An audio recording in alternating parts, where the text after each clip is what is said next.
Welcome to today's episode of Tech Made Tangible, where we decode complex programming concepts into accessible conversations.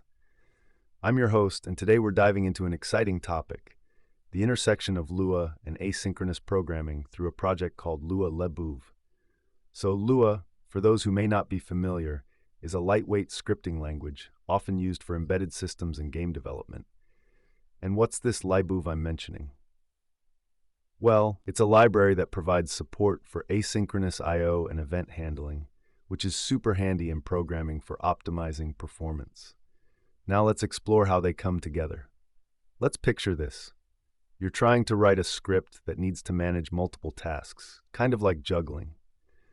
If each task waits for the previous to finish, it's slow, and you might drop a few balls.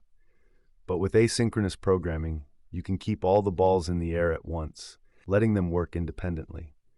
Sounds fun, right? In our lua-libuv project, we can run Lua scripts with C modules that are optimized for performance. It's like having the best of both worlds. The repository is set up with everything needed to get started, including the libuv library and an embedded version of Lua, specifically version 5.4.7. Now, we can't easily dive into this without discussing the setup. If you're on a Windows machine, you'll need Visual Studio, while Unix-like systems will require a C compiler and other tools. Imagine gearing up for a race. Preparation is key. Once everything's in place, you can kick off the project by running Lua scripts that utilize these compiled modules. Want to see it in action?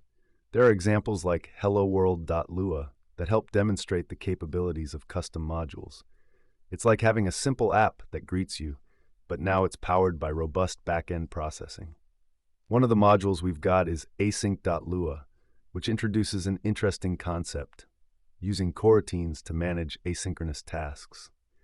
Here's a neat analogy.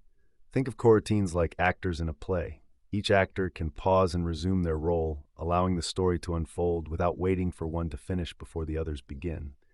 Isn't that a clever way to handle multiple operations? We also have an example HTTP server included in this project, designed to show how a simple web server can be set up with Lua. Imagine you're sending requests like ordering food. The server needs to take your order and deliver it right back. If it's slow, the experience is frustrating. This server, in conjunction with our modules, ensures that requests are handled efficiently. So whether you want to learn how to integrate Lua with C modules, or understand the nuances of asynchronous programming, lua-libuv has got you covered. Before we wrap up, let's reflect on a thought-provoking question. How do you see the role of asynchronous programming evolving in future tech developments? Is it just the beginning for languages like Lua, or do you think a shift towards synchronous might resurface? Thank you for tuning in today.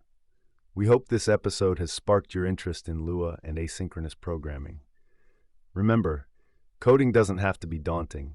There's always a way to make it fun and engaging. Catch you next time on Tech Made Tangible.